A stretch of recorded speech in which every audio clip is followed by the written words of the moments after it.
presidente de la República, Yamandu Orsi, inició esta mañana una ronda de contactos personales con los principales dirigentes de la oposición que continuarán la tarde de hoy para intentar convencerlos de participar del diálogo social sobre protección y seguridad social que se instaló anoche en el auditorio del Sodre. En este marco se conoció que el primer mandatario convocará a los partidos de la oposición a un diálogo nacional sobre la seguridad pública.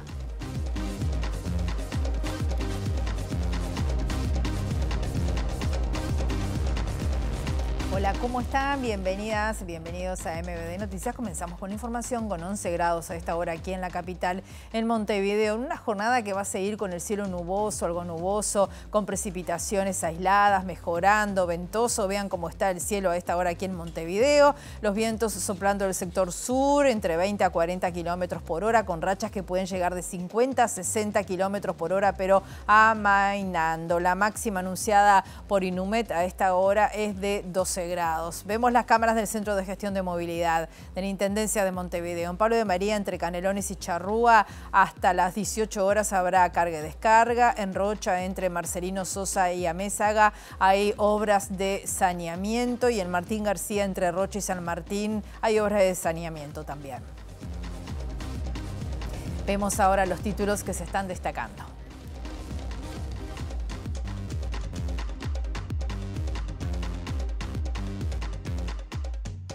El gobierno y los representantes de las empresas privadas que impulsan el proyecto Neptuno acordaron dejarlo sin efecto y a cambio construir una nueva planta potabilizadora de agua en Aguas Corrientes, junto a la que ya existe sobre el río Santa Lucía. La Asamblea General del Claustro de la Universidad de la República eligió al profesor Héctor Cancela como rector de la principal casa de estudios del país para completar el periodo que dejó vacante el ex rector Rodrigo Arín. El ministro de Economía y Finanzas, Gabriel Odone, dijo que le sorprendió la decisión de su par de ganadería, Alfredo Frati, de suspender la exportación de ganado en pie y señaló que esta medida, tal cual fue anunciada, es inconveniente. En el marco de la conmemoración del Día Nacional de Prevención del Suicidio, el director del Hospital de Clínicas, Álvaro Villar, y la vicepresidenta de la República, Carolina Cose, resaltaron el rol que pueden tener los medios a la hora de construir narrativas que aporten en esta materia. La Comisión de Salud de Diputados aprobó el proyecto de ley sobre muerte digna que regula la eutanasia, que será votado en el plenario de la Cámara el 5 de agosto y se espera que antes de fin de año tenga la aprobación definitiva en el Senado. El gobierno de Brasil acusa a Eduardo Bolsonaro, hijo del exmandatario Jair Bolsonaro, de provocar la guerra comercial de Estados Unidos contra su país. Las autoridades judiciales estudian una posible demanda por daños morales colectivos, entre otras medidas.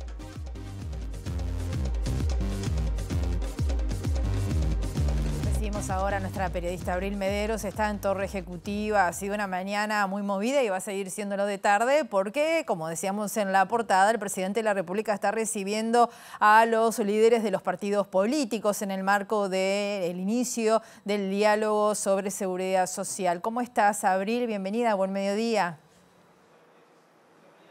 Gracias, Rosina. Buen mediodía para ti también.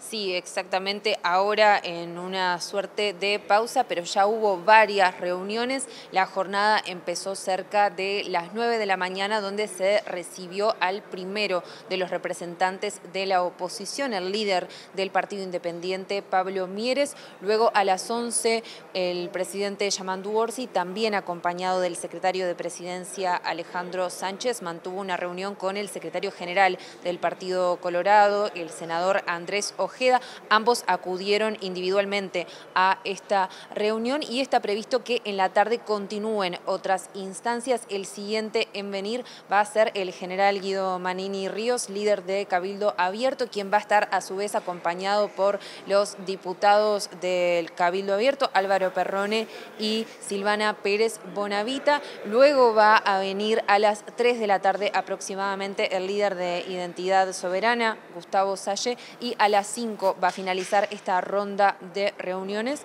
con el senador y presidente del Honorable Directorio del Partido Nacional, Álvaro Delgado, que también va a venir acompañado de una delegación de su fuerza política. Todo esto en el marco de, el lanzamiento oficial del diálogo social sobre la seguridad y la protección social que se realizó ayer con la baja de los principales partidos de la oposición, con la excepción de Cabildo Abierto, pero que decidieron no participar de esta instancia, principalmente porque entienden que los partidos políticos no tienen la representación debida en ese lugar y son quienes deberían en última instancia tener la palabra final sobre las decisiones que se tomen en ese ámbito, que luego va a derivar en un informe, recordemos, que se va a elevar al Poder Legislativo para que elabore un proyecto de ley que transforme la seguridad social actual, entre otros temas. Sobre esto hablábamos con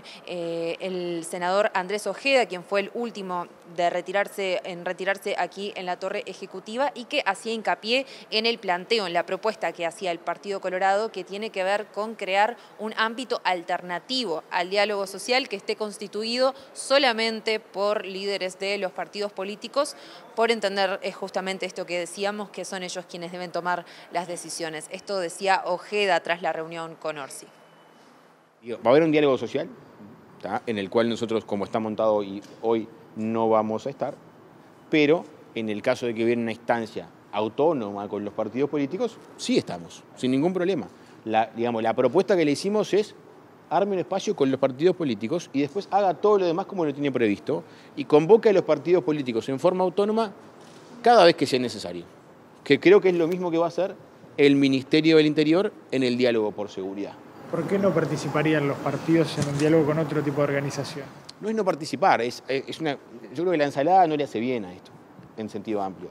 No está bueno que en 22 vos tengas 3 o 4 de oposición, o 5 en su caso, ¿tá?, y entreverado de repente con otros grupos que no tienen tanto que ver, sin voluntad de desmerecer a nadie, pero los partidos políticos son los que eventualmente van a votar las iniciativas parlamentarias que surjan del diálogo. O sea, no es igual que todo el resto, y por eso siempre ha sido tratado de esa manera. El Frente Amplio, cuando tuvo que tener una charla de seguridad en 2010, llamó a los partidos. En 2016 llamó a los partidos. La coalición republicana, cuando conversó de seguridad, en 2023 llamó a los partidos. Cuando se conversó, por ejemplo, de la seguridad social en el periodo pasado, hubo muchas charlas, unas de ellas autónomas con los partidos. Esto tiene una razón: los partidos son los representantes de la gente y por eso corresponde que sean llamados en forma autónoma o independiente. Ellos no me dijeron ni que sí ni que no, tomaron el planteo. Creo que en el fondo la charla también fue mucho de cómo va a ser el relacionamiento de cara al futuro, y ambos reafirmamos la voluntad de dialogar. Yo reitero, lo que más me llevo de acá, sin perjuicio del tema concreto, es que vamos a hacer menos barra brava para afuera y más dialogadores para conseguir resultados para la gente. Bueno, y en la misma línea se pronunciaba el líder del Partido Independiente, Pablo Mieres, más temprano, que decía, luego de reunirse con el presidente y el secretario de presidencia, que no hay vuelta atrás respecto a la participación, a la no participación del Partido Independiente en el diálogo social, y que están afines a conformar este ámbito político paralelo.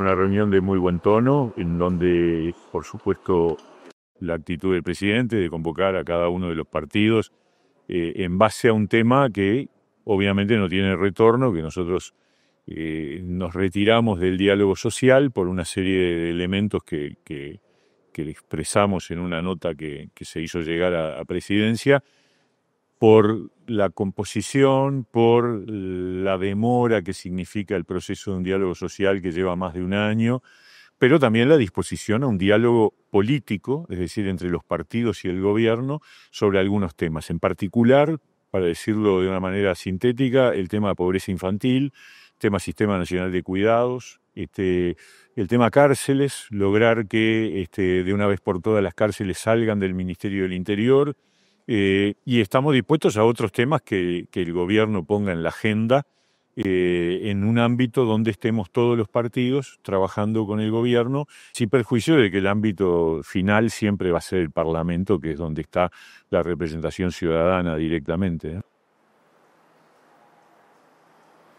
Bueno, hubo otros temas sobre la mesa en estas reuniones sobre los cuales los referentes partidarios no han querido expresarse en profundidad, pero sabemos que se trató, por ejemplo, el asunto del Ministerio de Justicia, sobre lo cual los referentes de la oposición tienen algunas dudas, la necesidad de descentralizar el Instituto Nacional de Rehabilitación y, por supuesto, como decían recién allí Ojeda y Mieres, la necesidad de la instalación de un ámbito en seguridad que va a estar presidido por el ministro del Interior, Carlos Negro, y que va a funcionar como una suerte de diálogo social paralelo, pero en materia de seguridad. Vamos a estar siguiendo la jornada aquí desde Torre Ejecutiva. Ahora a las 2 de la tarde va a llegar, como les decía, la delegación de Cabildo Abierto, luego más tarde la del Partido Nacional, y sus resultados los estaremos compartiendo con ustedes.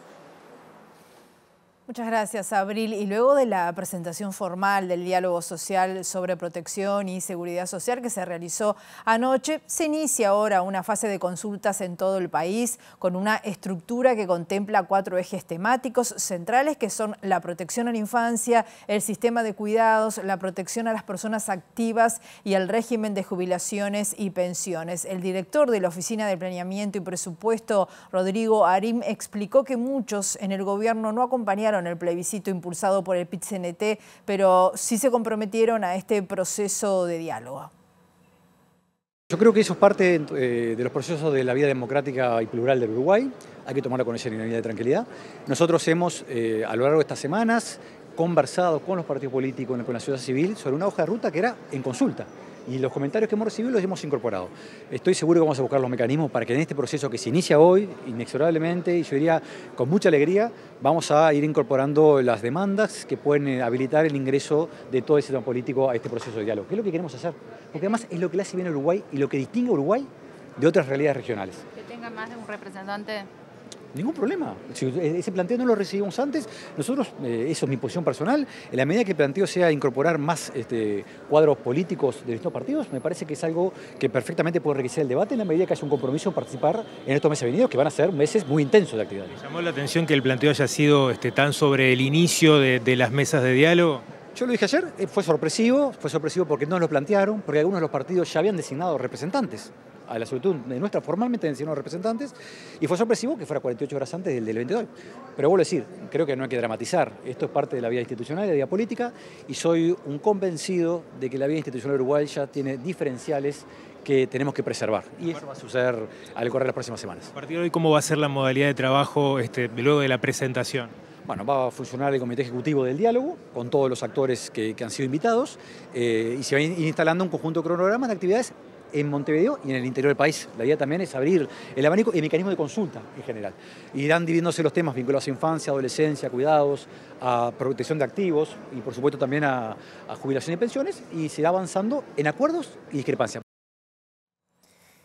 El coordinador de la Comisión Sectorial de Protección y Seguridad Social, Hugo Bay, enfatizó que es fundamental que en este proceso estén representados todos los actores políticos y sociales. Aseguró que esperan que del diálogo surja algo concreto para mejorar la calidad de vida de la gente.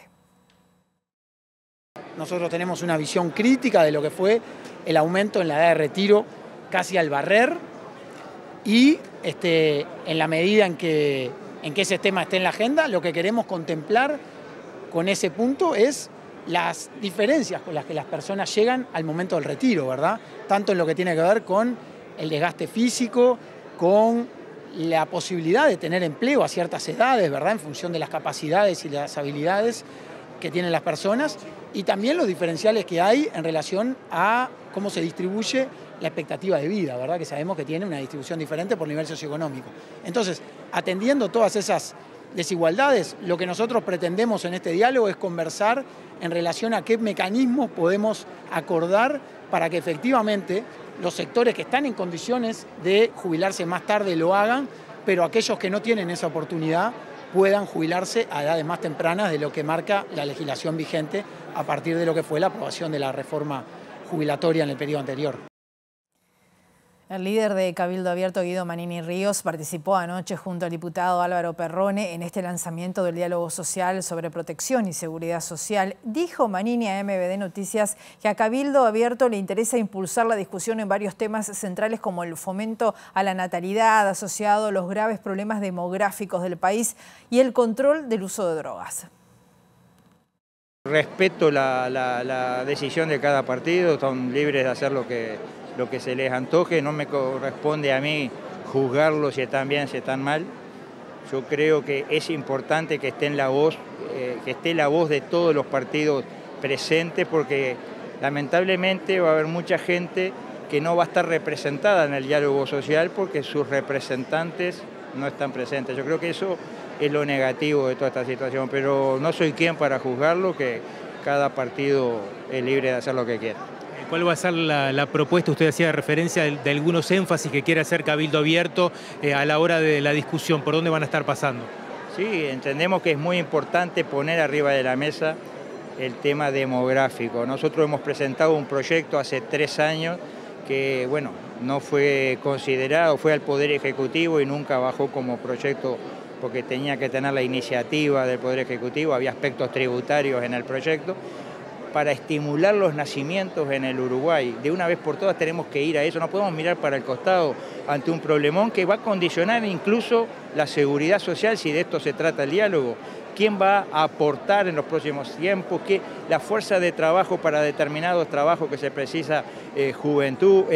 ¿Quiénes la van a ejercer? Yo creo que es un problemón que lo tenemos ya golpeándonos a las puertas y que, bueno, de una vez por todas hay que encararlo y este es el lugar, creo yo, apropiado. Hay otros temas que tal vez también haya que tratar, el problema de las políticas de drogas en el Uruguay y todo. No sé si este diálogo va a permitir hablar de esos temas también, pero sí el tema demográfico, sin lugar a dudas, está muy relacionado con lo que estamos hablando. Y el intendente de Paysandú, Nicolás Olivera, el único nacionalista presente anoche allí en el auditorio del Sodre, dijo que fue invitado por el Poder Ejecutivo a la presentación del diálogo y destacó que hay temas urgentes que deben tratarse como la pobreza infantil, las adicciones y la educación. El jefe comunal sanducero sostuvo que no hay que polemizar sobre quién participa y de qué forma, sino que remarcó que lo importante son los temas a tratar. Yo creo que si mañana son recibidos por el presidente, porque diálogo siempre hay. Uruguay no se caracteriza por tener partidos políticos cerrados al diálogo. Siempre la puerta está, siempre. De hecho, hoy no estarán acá, pero mañana van a estar con el presidente para hablar de estos temas también. Entonces, que las formas no nos distraigan del fondo.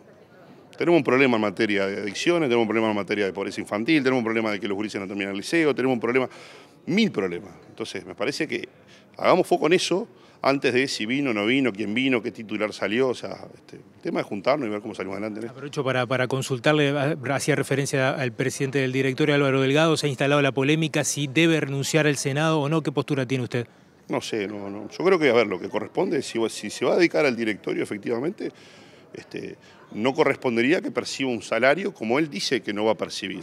Después la forma en cómo eso se lleva adelante, obviamente que él sabrá si es renunciando o pidiendo licencia, pero lo que no parece justo es que si está abocado al directorio, cosa que él mismo lo dijo, o sea que en ese sentido también la forma, será renunciando o será pidiendo una licencia sin percibir haberes, pero lo importante es que no haya 2 erogaciones, que el Estado no esté pagando por alguien que en definitiva no va a desempeñar la función. Lo cierto es que fue electo por la gente para ser senador, o sea, él se presentó en la última campaña para ser senador. Mientras no perciba ese haber, la forma como lo instrumenta, no sé, esto me parece más importante.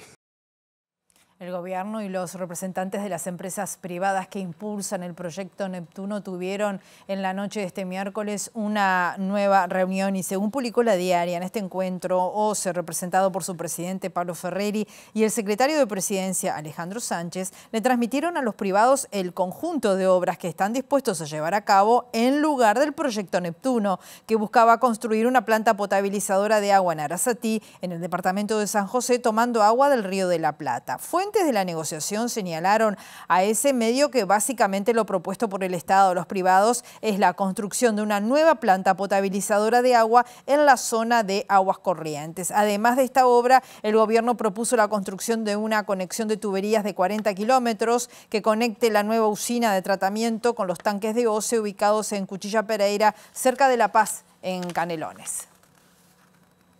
Y los activistas en defensa de la producción y la tierra de San José celebraron la decisión del gobierno de dejar sin efecto el proyecto Neptuno. Es una noticia que queríamos escuchar hace mucho, mucha ansiedad, mucha alegría, pero igual estamos a la espera de la confirmación oficial, que será, supongo yo, en estos días. El plazo de 90 días vence el 24, con lo cual en estos días asumimos que bueno, esto que ya ha salido en todos los medios va a ser anunciado públicamente. ¿Habían tenido algún indicio, Diego, de que esto podía sucederse, de que podía concretarse este cambio de localización? Nosotros, si bien confiábamos en que esto debía prevalecer, no teníamos indicios y bueno, y estábamos a la espera que la semana que viene era el día 90. Claro. Así que bueno, no puedo dejar de decir que estamos muy contentos con esta noticia. Tenemos que ser cautos y esperar a la palabra oficial del gobierno. El ministro de Economía y Finanzas, Gabriel Odone, dijo que le sorprendió la decisión de su par de ganadería, Alfredo Frati, de suspender la exportación de ganado en pie y señaló que esta medida tal cual fue anunciada es inconveniente. Odone dijo al programa de streaming La Fórmula que conversó de este tema con el presidente Yamandu Orsi y con el propio ministro Frati y que hay un proceso de ordenamiento de esta decisión. Yo entiendo que es una decisión, como fue anunciada, de la manera que fue anunciada, inconveniente. A ver, ¿qué es lo que yo entiendo sobre este mercado?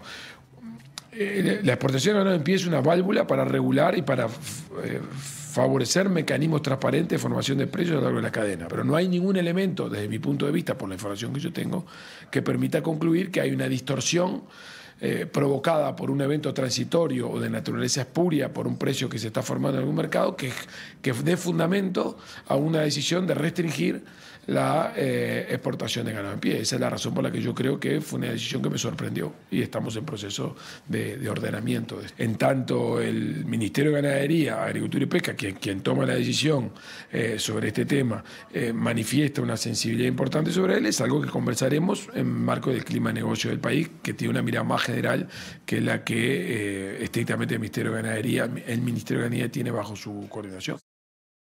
El senador Sebastián da Silva del Partido Nacional dijo que la conferencia del ministro de Ganadería, Alfredo Frati, sobre este tema para explicar la suspensión temporal de la exportación de ganado en pie fue una vergüenza. La conferencia fue una vergüenza, ¿sí? A Frati le bajaron la línea, no sabe ni qué decir. Entonces ahora estamos viendo si lo vamos a convocar a Frati o a Odone. La verdad que no sabemos. Frati hoy estuvo desfilando por las radios y sinceramente es un ministro que no da la talla, ¿sí? Nosotros lo advertimos. Frati no da la talla para ser ministro.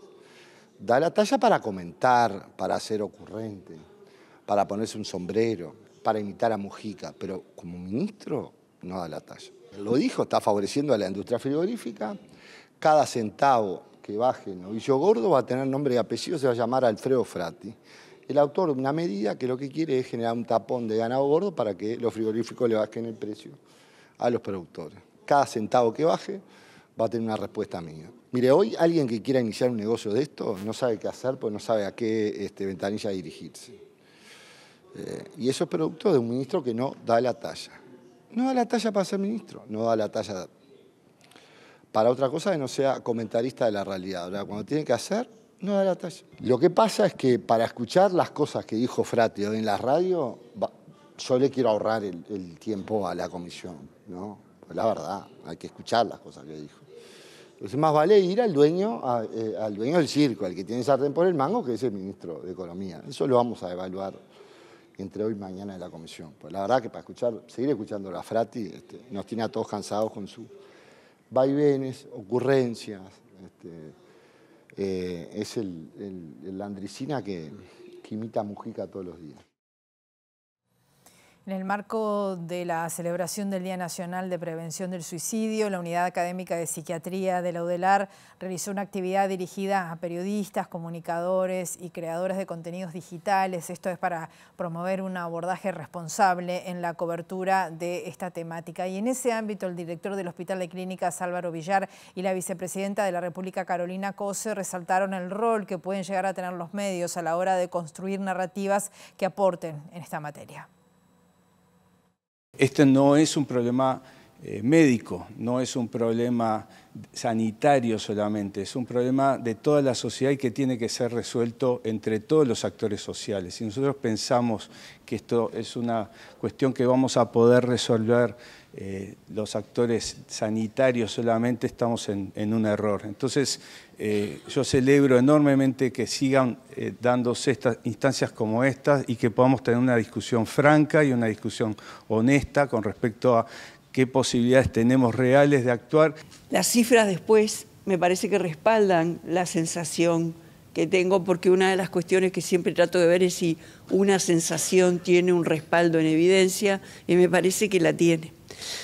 Más allá de la evidencia, estoy en una casa de la ciencia, en el marco de la Universidad de la República, más allá de la evidencia, que es al final del día el criterio de la verdad, también está lo que le pasa a la vida de la gente, que son verdaderas tragedias. Por lo tanto, lo que me parece que tenemos, lo que me gustaría que Uruguay pudiera hacer, es reconocerse a sí mismo en sus capacidades para luchar contra este problema. Y creo que tenemos muchas capacidades. Por eso es tan importante lo que tú decías al final. También depende de la narrativa. Los medios de comunicación tienen un rol muy importante en cómo narrar el problema del suicidio y de la salud mental. Pero también la narrativa también se hace con acciones. La Comisión de Salud de Diputados aprobó el proyecto de ley sobre la muerte digna. Este proyecto regula la eutanasia. El proyecto va a pasar a votación en el Pleno de la Cámara. Baja el 5 de agosto y se espera que antes de fin de año tenga la aprobación definitiva en el Senado. Lo central es que el proyecto de ley de eutanasia va a considerar esto como un derecho humano, y al considerarlo como un derecho humano, lo que va a estar en el centro de la cuestión es la autonomía, la libertad de la persona de decidir, y en ese sentido ampara la dignidad en ese proceso final de la vida de esa persona. Lo que da el proyecto también de forma integral es una definición clara de enfermedad incurable, irreversible, con sufrimiento insoportable y que causa un deterioro progresivo de la calidad de vida, y un sistema de garantías bien claro con un procedimiento, artículo 2 y 4 respectivamente, y eso es el centro de la cuestión, es lo central, lo que ampara al derecho humano. El proyecto contempla la objeción de conciencia de los médicos y los demás integrantes del equipo necesarios para prestar la asistencia. En su artículo 8, el proyecto establece que no cometen delito y están exentos de responsabilidad penal, civil y de cualquier otra índole el médico y los demás integrantes del equipo asistencial. A su vez, se propone la creación de una comisión interinstitucional de revisión con informes anuales sobre los casos en los que se aplicó la eutanasia. Bloque de MBD Noticias, continuamos con la información con 11 grados a esta hora y vamos a recibir a Eduardo Delgado. Hoy está siendo un día muy importante para el caso Conexión Ganadera. Surgieron novedades hace algunos minutos. Eduardo, ¿cómo estás? Bienvenido, buen mediodía.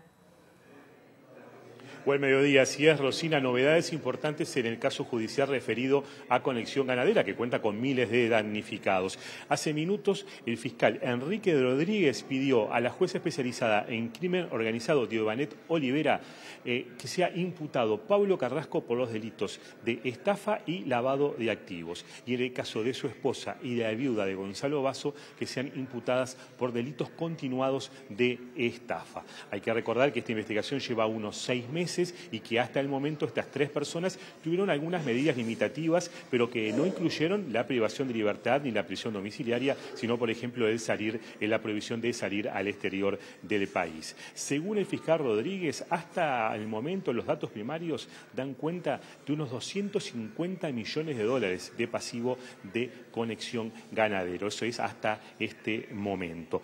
Agregar a esto que, bueno, para el fiscal la empresa no está en condiciones óptimas, no estaba en condiciones óptimas de dar el dinero que correspondía a sus clientes y por eso incurrieron en el delito de estafa sus responsables.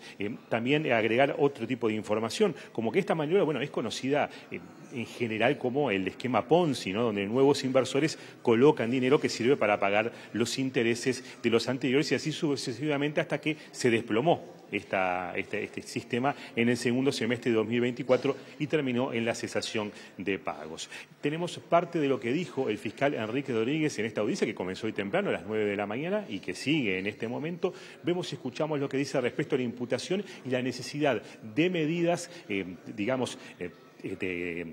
para incautar bienes, para, bueno, en parte al menos devolver ese dinero tanto a los inversores que son damnificados como hasta el propio Estado. El fundamento de la solicitud, más allá del que se acaba de mencionar como que es solamente una atribución para requerirlo, se basa en virtud de los delitos imputados, prima facie, en lo establecido en el artículo 43 de la ley 19.574, donde se indica que se pueden adoptar medidas cautelares a los efectos de asegurar la disponibilidad de los bienes sujetos a un eventual decomiso. El artículo 44, que también habla de la protección, de la adopción de medidas cautelares a los efectos de la protección de los derechos del Estado. Creemos que en esta instancia se dan ambas situaciones.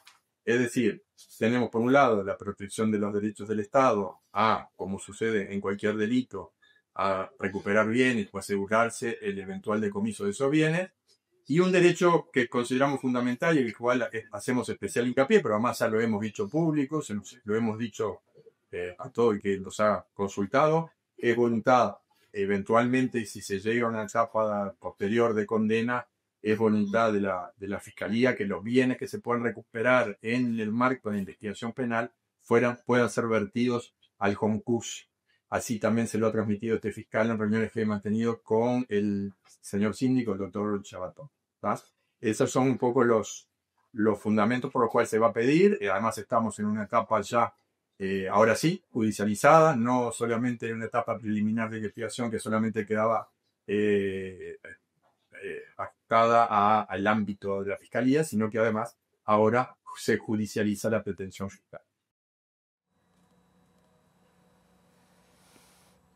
Realizó el fiscal Rodríguez, Rosina, hubo un cuarto intermedio y se retomó la audiencia aquí detrás de nosotros, donde está justamente la sala de audiencias de los juzgados ubicado en la calle Juan Carlos Gómez, donde se está definiendo las medidas cautelares, justamente de las que hablaba el fiscal Rodríguez, que incluye el decomiso de varios bienes, tanto inmuebles como muebles. Hay una estimación aproximada de que pueden estar evaluados en unos 16 millones de dólares que pertenecen a estas 3 personas que están imputadas. No se descarta que haya otros delitos que se les imputen más adelante a estas personas y que inclusive otras individuos investigados por esta estafa también sean imputados por diferentes delitos. Más temprano de la mañana hubo un grupo de damnificados de Conexión Ganadera que se manifestaron aquí frente al juzgado. Así que bueno, resta definir tanto el listado de bienes a incautar para entregar luego al concurso de Conexión Ganadera y también definir la situación procesal de estas 3 personas imputadas. O sea que la jueza deberá definir si envía a prisión, tanto normal o domiciliaria, a las 3 personas o a algunas de ellas. Estamos hablando de Pablo Carrasco, de su esposa y de la viuda de Gonzalo Basso.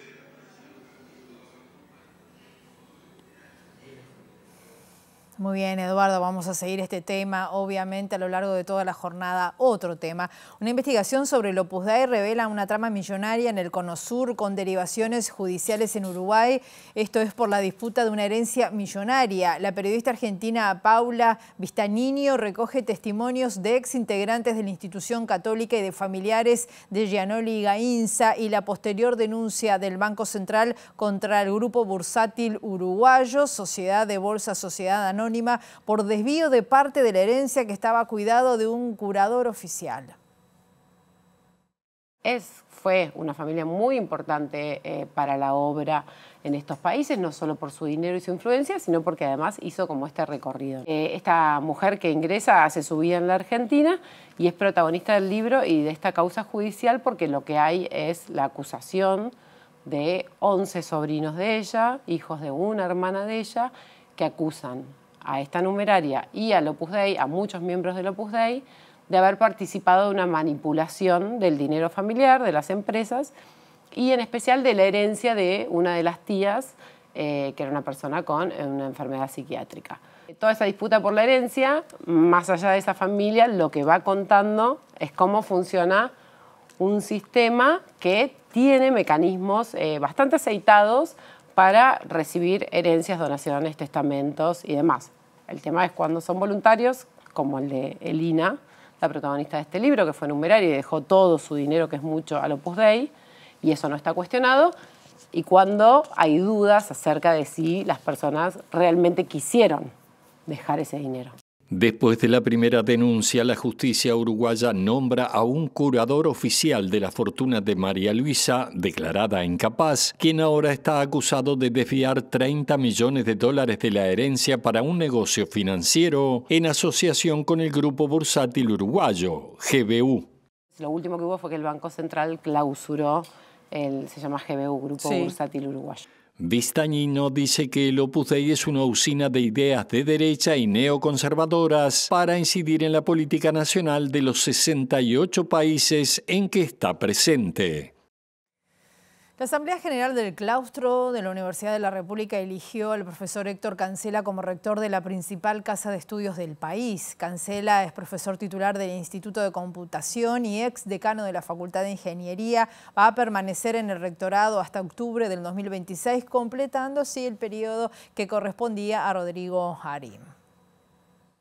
El profesor Cancela recibió 54 votos, el profesor Randall 24 y el profesor Miranda 18, con lo cual Héctor Cancela queda proclamado como nuevo rector de la Universidad de la República.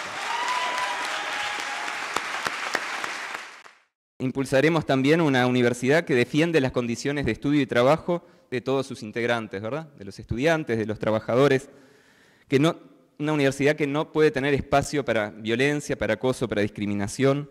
Una universidad que construye una comunidad cada vez más integrada, más saludable, más plena, a través del cogobierno y la participación. Es claro que hay muchas acciones a realizar y emprender. Para mí, las más urgentes son atender las condiciones de estudio y trabajo en la universidad. Eso implica, desde el día 1, desde el día 0, desde ahora mismo, la defensa del presupuesto universitario, ¿sí? La tarea de explicar a la sociedad y al poder político en su conjunto por qué hacemos esta propuesta presupuestal y qué es lo que significa en términos de mejora de nuestras capacidades de cumplir nuestras funciones y de mejora del funcionamiento mismo de la universidad. Último bloque de MBD Noticias. Continuamos con la información, en este caso es del ámbito internacional, porque el gobierno de Brasil está acusando a Eduardo Bolsonaro, hijo del exmandatario Jair Bolsonaro, de provocar la guerra comercial de Estados Unidos contra su país. Las autoridades judiciales estudian una posible demanda por daños morales, colectivos, entre otras medidas. Salman, es Salman bin Hamad al-Khalifa.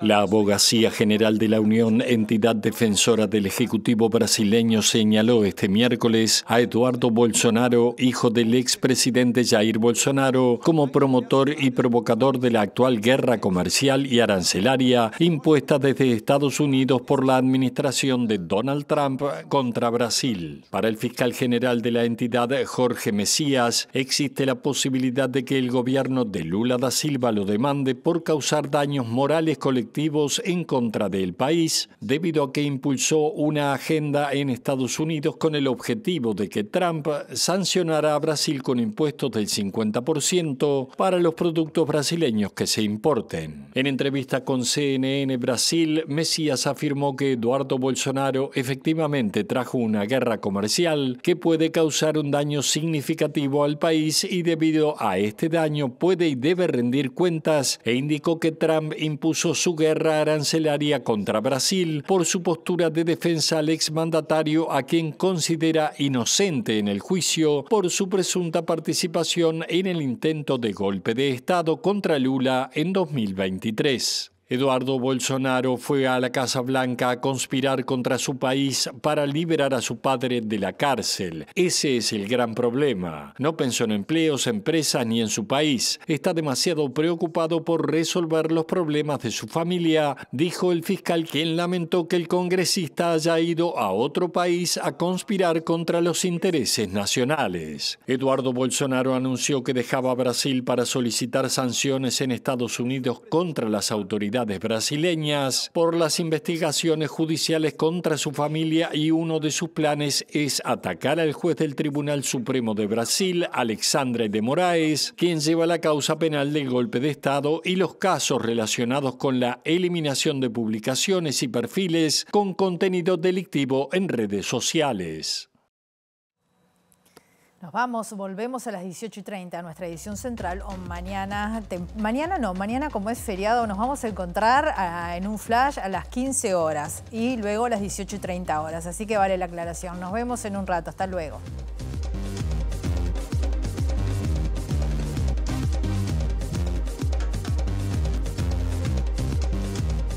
El gobierno y los representantes de las empresas privadas que impulsan el proyecto Neptuno acordaron dejarlo sin efecto y a cambio construir una nueva planta potabilizadora de agua en Aguas Corrientes, junto a la que ya existe sobre el río Santa Lucía.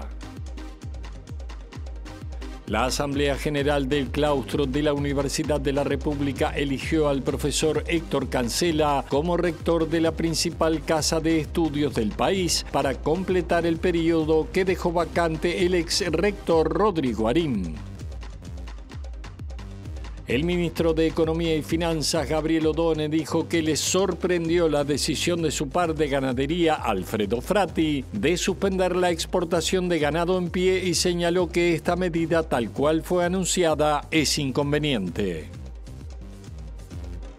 En el marco de la conmemoración del Día Nacional de Prevención del Suicidio, el director del Hospital de Clínicas, Álvaro Villar, y la vicepresidenta de la República, Carolina Cose, resaltaron el rol que pueden tener los medios a la hora de construir narrativas que aporten en esta materia. La Comisión de Salud de Diputados aprobó el proyecto de ley sobre muerte digna que regula la eutanasia, que será votado en el plenario de la Cámara el 5 de agosto y se espera que antes de fin de año tenga la aprobación definitiva en el Senado. El gobierno de Brasil acusa a Eduardo Bolsonaro, hijo del exmandatario Jair Bolsonaro, de provocar la guerra comercial de Estados Unidos contra su país. Las autoridades judiciales estudian una posible demanda por daños morales colectivos, entre otras medidas.